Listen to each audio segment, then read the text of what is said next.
Hello everyone, welcome to the channel.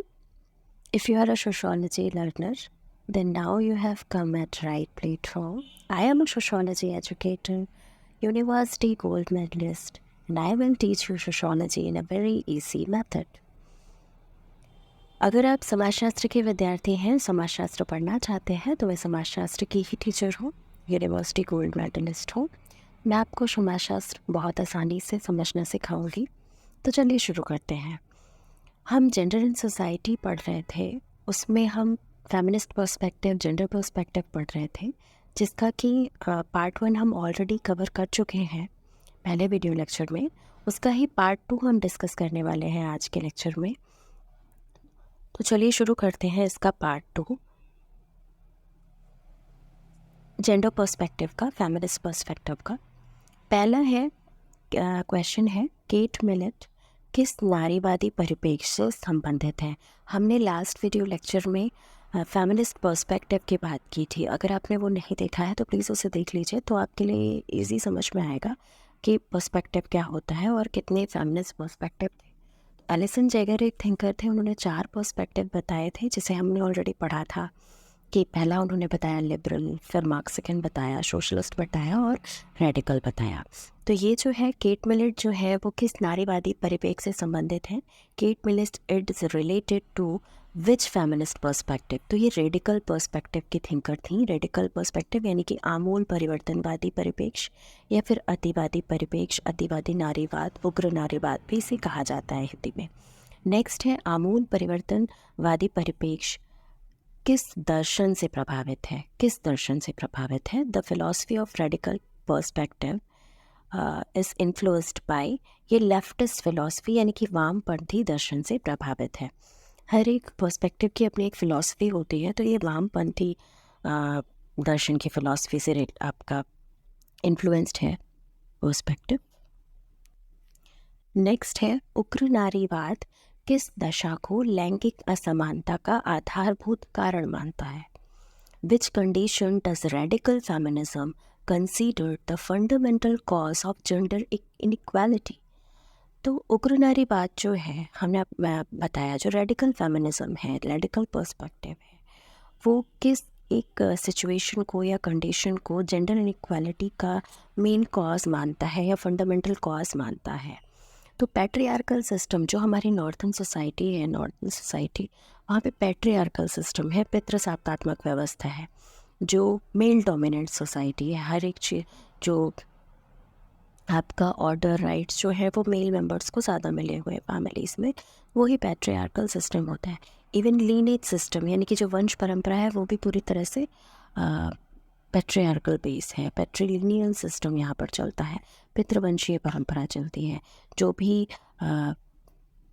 Children होते हैं वो अपने फादर का ही सरनेम आगे जाके लगाते हैं, तो पैट्रियार्कल सिस्टम है।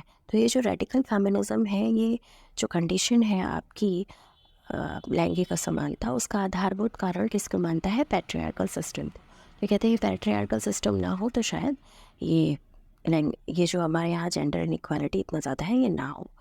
नेक्स्ट है किसने आमूल परिवर्तनवादी परिप्रेक्ष्य को कट्टरपंथी उदार नारीवाद तथा कट्टरपंथी सांस्कृतिक नारीवाद जैसे 2 मुख्य भागों में विभाजित किया है। Who divided the radical perspective into 2 main parts as radical libertarian feminism and radical cultural feminism। ये आपकी थिंकर थी रोज मेरी टोंग।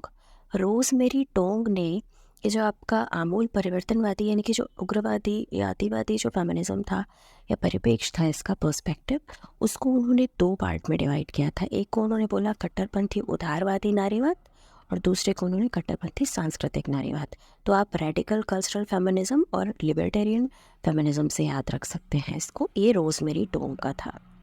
नेक्स्ट क्वेश्चन है क्लेरा जेटकिंग। क्लेरा जेटकिंग जो है वो किस नारीवादी परिप्रेक्ष्य के समर्थक हैं या किस नारीवादी परिप्रेक्ष्य के समर्थक हैं? Clara Zetkin is a supporter of which feminist perspective. तो ये समाजवादी परिप्रेक्ष्य, समाजवादी परिप्रेक्ष्य के बारे में भी हम पहले पढ़ चुके हैं। तो समाजवादी परिप्रेक्ष्य यानी कि सोशलिस्ट पर्सपेक्टिव की सपोर्टर में आती है आपकी क्लेरा जेटकिन। नेक्स्ट है महिला असमानताओं के समाधान के लिए समाजवादी परिप्रेक्ष्य किस दशा को आवश्यक मानता है? What condition the socialist perspective considered necessary to resolve women inequalities? अगर महिला असमानताएं हैं उसका समाधान कैसे किया जा सकता है? तो जो सोशलिस्ट पर्सपेक्टिव है वो क्या समाधान बताता है, किन चीज़ों को वो बता रहा है? तो वो कहता है कि समतावादी कल्याण राज्य की स्थापना की जाए, यानी कि एक जो इस्टेब्लिश किया जाए इगैलिटेरियन वेलफेयर स्टेट, जहाँ पे सबको समान राइट्स मिले, तो ऐसा एक इगैलिटेरियन वेलफेयर स्टेट इस्टेब्लिश किया जाए। दूसरा उसने कहा कि वर्ग विभेद का उन्मूलन किया जाए, एबॉलिशन ऑफ क्लास डिस्क्रिमिनेशन। हमारे यहाँ जो क्लास को लेकर डिस्क्रिमिनेशन है वो क्लास आपके मेल फीमेल में भी डिवाइड कर सकते हैं आप, जेंडर बेस्ड जो क्लास डिस्क्रिमिनेशन है वो ख़त्म हो, क्लास डिस्क्रिमिनेशन ख़त्म हो। उसके अलावा ये opposition to patriarchy and capitalism, यानी कि ये अपोज कर रहा था आपकी पितृसत्तात्मक जो व्यवस्था जी पैट्रियार्कल पैट्रिनीलियन जो हमारे यहाँ सिस्टम नॉर्दर्न सोसाइटी में है उसको ये कहीं ना कहीं अपोज कर रहा था, और जो कैपिटलिस्टिक सिस्टम था जो हमारे यहाँ कैपिटलिज्म है उसको भी ये विरोध कर रहा है। अगर ये चीज़ें ना हो तो कहीं ना कहीं जो महिलाएं हैं उनमें जो इनइक्वालिटी है उसको समाधान कर सकते हैं, ये चीज़ें अगर हम ठीक कर लें तो। कैपिटलिज्म आपका जो मार्क्सिस्ट पर्सपेक्टिव है उसकी वो भी कैपिटलिज्म को मानता है, और वो इनइक्वालिटी के लिए कैपिटलिज्म या हैव्स नॉट की बात भी करता है मैक्सिकन पर्सपेक्टिव, जिसको हम ऑलरेडी पहले के लेक्चर में पढ़ चुके हैं। नेक्स्ट क्वेश्चन है, कौन सा नारीवादी परिप्रेक्ष्य मार्क्सवादी परिप्रेक्ष्य की कठोरता का परिष्कृत रूप है? Which feminist perspective is a refined form of the rigidity related to Marxist perspective? तो अगर हम मार्क्सिस्ट जो अप्रोच थी उसी को अगर हम रिफाइन कर दें तो कौन सा पर्सपेक्टिव है हमारा? वो सोशलिस्ट पर्सपेक्टिव है। दोनों में डिफरेंस है, सोशलिस्ट और मार्क्सिस्ट में। तो जो नारीवादी परिप्रेक्ष्य है, अगर मार्क्सिस्ट परिप्रेक्ष्य की जो कठोरता है उसको हम परिष्कृत कर दें, रिफाइन कर दें, तो क्या बन जाएगा हमारा सोशलिस्ट पर्सपेक्टिव। नेक्स्ट है, लैंगिक असमानता से संबंधित विकासवादी परिप्रेक्ष्य की विवेचना किसने की है? तो विकासवादी परिप्रेक्ष्य भी आपका जेंडर पर्सपेक्टिव में आता है। इसकी जो थिंकर है ये जूडिथ लॉबर है, who discuss the developmental perspective related to gender equality. तो ये जूडिथ लॉबर जो है ये उसी बात करते हैं आपके डेवलपमेंट पर्सपेक्टिव की। जूडिथ लॉबर लिखती है कि वो सबसे पहले तो लिबरल पर्सपेक्टिव से इन्फ्लुएंस थी। उन्होंने स्टार्टिंग में वो लिबरल पर्सपेक्टिव यानी कि जो उदारवादी परिप्रेक्ष्य है उससे प्रभावित थी।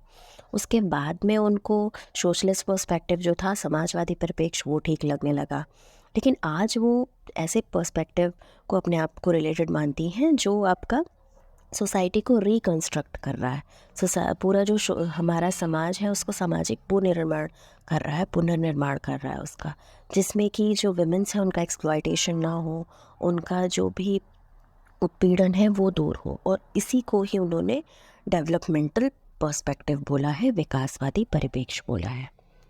नेक्स्ट है, कौन सा परिप्रेक्ष्य महिला अधिकारों के संरक्षण के लिए राज्य को एक संरक्षक के रूप में देखता है? Which feminist perspective views the state as a guardian for the protection of women rights? कि कौन सा ऐसा पर्सपेक्टिव है जो राज्य जो है उसको एक ऐसा गार्डियन देखता है? जैसे कि हमारे फैमिली में एक हमारे गार्डियन होते हैं, हमारे संरक्षक होते हैं। हम किसी भी प्रॉब्लम में होते हैं तो हम गार्डियन से कहीं ना कहीं कंसल्ट करते हैं। तो ऐसे ही जो पर्सपेक्टिव है फेमिनिस्ट पर्सपेक्टिव, वो स्टेट को एज अ गार्डियन देखता है। विमेंस की जो राइट है उनको प्रोटेक्शन वही तो कर सकते हैं। स्टेट जो राइट बनाता है उनको किस तरह वो फॉलो करवा रहा है, तो विमेंस को राइट प्रोटेक्शन जो भी प्रोटेक्शन के विमेंस के राइट हैं उनको वो मिल रहे हैं। इसका गार्डियन कौन है? हमारा राज्य है। ऐसा जो पर्सपेक्टिव कह रहा है वो आपका लिबरल पर्सपेक्टिव कह रहा है। नेक्स्ट है, या उदारवादी परिप्रेक्ष्य आप कहते हैं। नेक्स्ट है, जिस नारीवादी विचारक ने महिलाओं के श्रम को पुरुषों के लिए अतिरिक्त मूल्य के रूप में बताया है। सरप्लस वैल्यू का कंसेप्ट अगर हम कहते हैं तो वो आपके कार्ल मार्क्स देते हैं। जो कार्ल मार्क्स अपने क्लास स्ट्रगल की थ्योरी बताते हैं उसी में ये सरप्लस वैल्यू यानी कि अतिरिक्त मूल्य का सिद्धांत भी उन्होंने दिया है। लेकिन अगर हम फेमिनिस्ट थिंकर में बात करते हैं यानी नारीवादी विचारक में बात करते हैं तो जो भी वीमेंस हैं, जो महिलाएं लेबर कर रही हैं मेल्स के लिए, उसको उन्होंने सरप्लस वैल्यू बताया है। ऐसी कौन सी थिंकर हैं? The feminist thinker who described women's labour as surplus value. जो विमेंस जितना भी काम करती है मैन के लिए तो उसे वो सरप्लस वैल्यू बताती है। ये थिंकर है आपकी पैडी क्विक। पैडी क्विक जो है वो सरप्लस वैल्यू बताती है फेमिनिस्ट पर्सपेक्टिव में।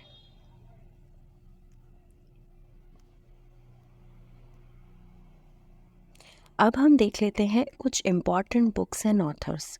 ये इम्पॉर्टेंट बुक्स एंड ऑथर काफ़ी इम्पॉर्टेंट रहेंगे आपके इस जेंडर पर्सपेक्टिव के लिए।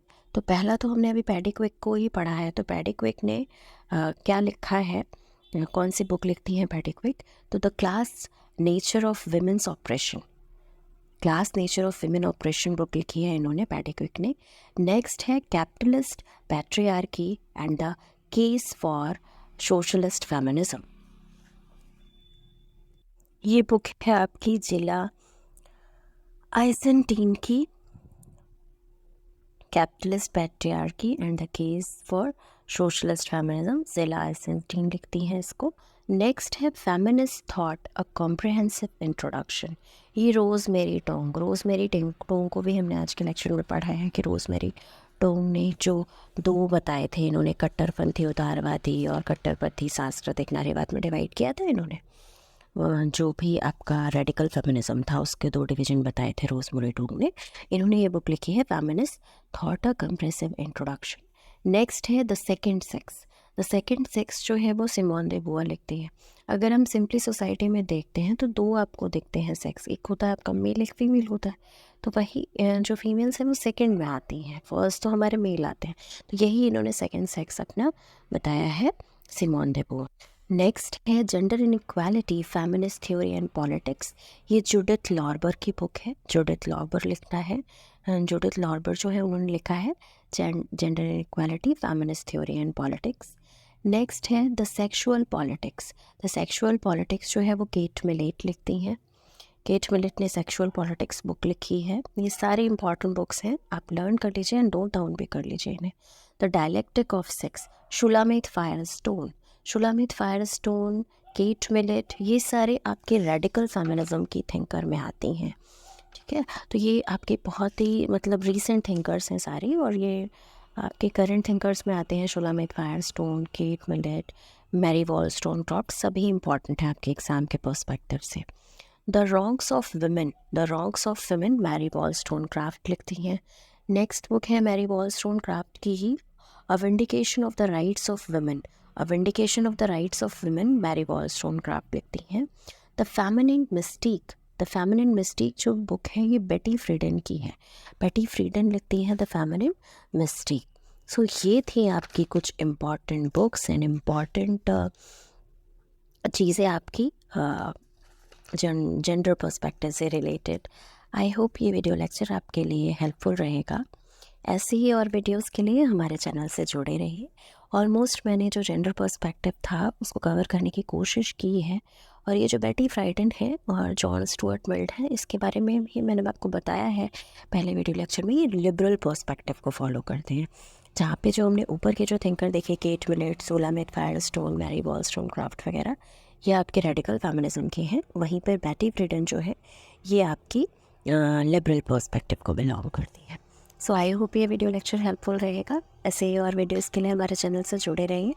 चैनल पे फर्स्ट टाइम आए हैं तो प्लीज़ सब्सक्राइब कीजिएगा, अपने फ्रेंड्स के साथ शेयर कीजिएगा, और keep learning and keep watching. Thank you so much for watching.